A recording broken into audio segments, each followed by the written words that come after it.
In number 4 here, we're talking about just a very general overview of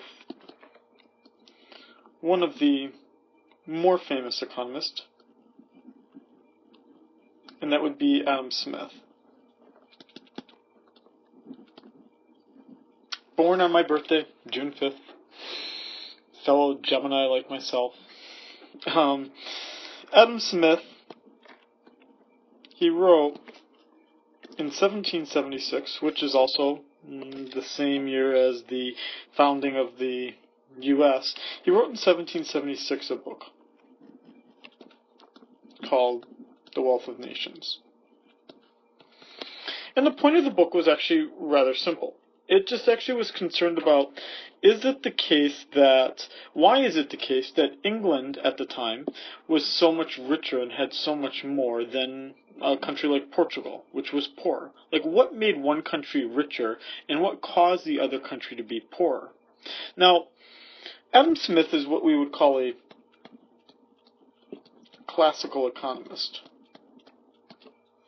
So if we compare that back to this earlier part of the lecture here, neoclassical that we learned today, it derives from what Adam Smith did, but it's not exactly what Adam Smith did. It's kind of like version 2.0. Well, in this case, it's like version probably like 5.0, what we learned today, but it's a revision of what Adam Smith did. So us talking about Adam Smith, if you forgive the religious comparison I'm going to make here, it'd be like us talking about Jesus, right?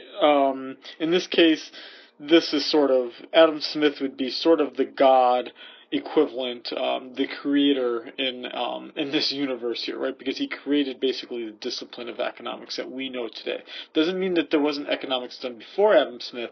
There was, but it just isn't really represented in what we learn today. Just like, right, pagans and others existed before Christians, right? There were other religions before Christianity, and we obviously don't see those religions in Christianity.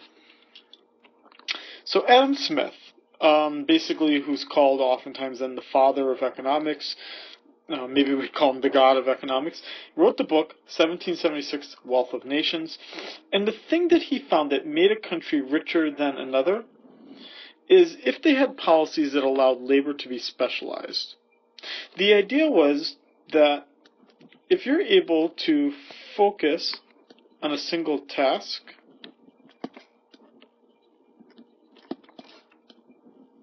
you become better at it.